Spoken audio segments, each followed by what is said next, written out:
नमस्कार किसान भाइयों। मसूर की खेती ज़्यादातर वर्षा आधारित क्षेत्रों में की जाती है, लेकिन पिछले कुछ सालों में किसानों का थोड़ा रुझान चेंज हुआ है। किसान उन एरिया में भी मसूर की खेती करते हैं जहां उनके पास पानी की सुविधा, इरिगेशन की सुविधा है। स्पेशली उन एरिया में जहां वो सरसों कर रहे थे, चना कर रहे थे, उन एरिया में भी आजकल मसूर की खेती करने लग गए हैं। पर हम मसूर की खेती उन एरिया में उस माइंडसेट से नहीं करें जहां वर्षा आधारित वाले क्षेत्रों में करते थे कि हम कोई खाद नहीं दे रहे हैं। यदि मसूर में हम ठीक से खाद देते हैं, प्रॉपर फर्टिलाइजर देते हैं, तो इसमें काफ़ी अच्छा प्रोडक्शन मिलता है।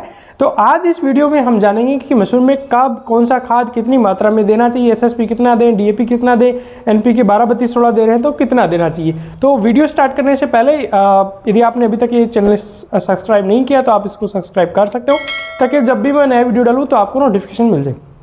किसान भाइयों, यदि आप मसूर में एसएसपी के मार्फत खाद देना चाहते हो तो आपको 1 हेक्टेयर एरिया में 45 किलो यानी 1 कट्टा आपको यूरिया का, 250 किलो आपको एसएसपी यानी 5 बैग एसएसपी के, और उसके साथ में आपको पोटास 35 से 40 किलो प्रति हेक्टेयर, और जिंक सल्फेट जो 33% वाला आता है वो 15 किलो प्रति हेक्टेयर के हिसाब से आपको बुआई के पहले ही डाल देना है।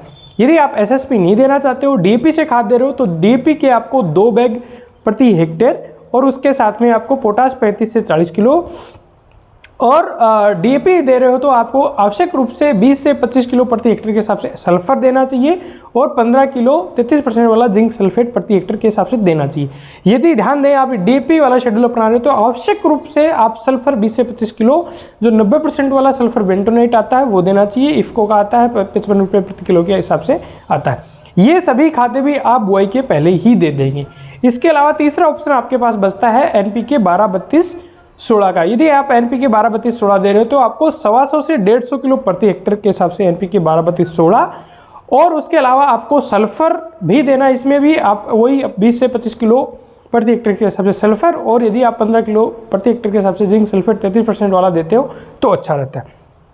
अब जो मैंने बताया इसमें आपको यदि कुछ काट छांट करना है तो आप पोटास को ना देंगे तो चलेगा, देंगे तो बहुत अच्छा है, ना देंगे तो भी चलेंगे, क्योंकि ये देखा गया कि जहाँ जहाँ मसूर होता है वहाँ उस एरिया में पोटास ठीक ठाक है, उन ज़मीनों में पोटास की ठीक ठाक मात्रा है।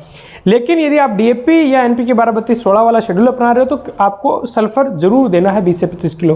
कब देना है? ये सभी खादें आपको बुआई के पहले दे देनी है। खड़ी फसल में एक ज़्यादातर किसानों का माइंडसेट बना हुआ है कि जब पानी देते हैं तब यूरिया फेंक देते हैं। यूरिया देने का कोई तुक नहीं है, बेतुका टोटली। जो भी आपको खाद देनी है वो एज ए बेसल डोज दें। आप दें कैसे? तो एक चीज़ का तो ये ध्यान रखें कि एसएसपी और डीएपी आप दे रहे हो तो उसके साथ में मिक्स करके जिंक नहीं दे, मतलब जिंक को अलग से यूरिया वगैरह के साथ मिला के फेंक दे। और दूसरी ज़रूरी बात, यदि आप एसएसपी या डीएपी कोई सा भी शेड्यूल अपना रहे हो तो आपको मसूर की जब आप बुआई करेंगे तो उसमें यदि बीज में मिक्स एसएसपी या डीएपी कर रहे हैं तो पूरा एसएसपी या डीएपी की मात्रा बीज में मिला के आप उड़ाई नहीं करें। उससे थोड़ा जर्मिनेशन पे फर्क पड़ सकता है। बीज में उतना ही एसएसपी या डीएपी मिलाएं जितने से उसकी बुआई हो जाए। बाकी जो मात्रा एसएसपी या डीएपी को उसको आप अलग से फेंकवा देंगे तो ज़्यादा बेहतर रहेंगे। ऐसा नहीं है कि आपके बीज उगेगा ही नहीं, लेकिन उस पर थोड़ा नेगेटिव इफेक्ट पड़ सकता है, तो आप काहे रिस्क लें यदि आपके पास लेबर अवेलेबल है। उम्मीद करता हूँ आपको जानकारी अच्छी लगी होगी, और फिर मिलेंगे नई जानकारी के साथ। नमस्कार, जय हिंद।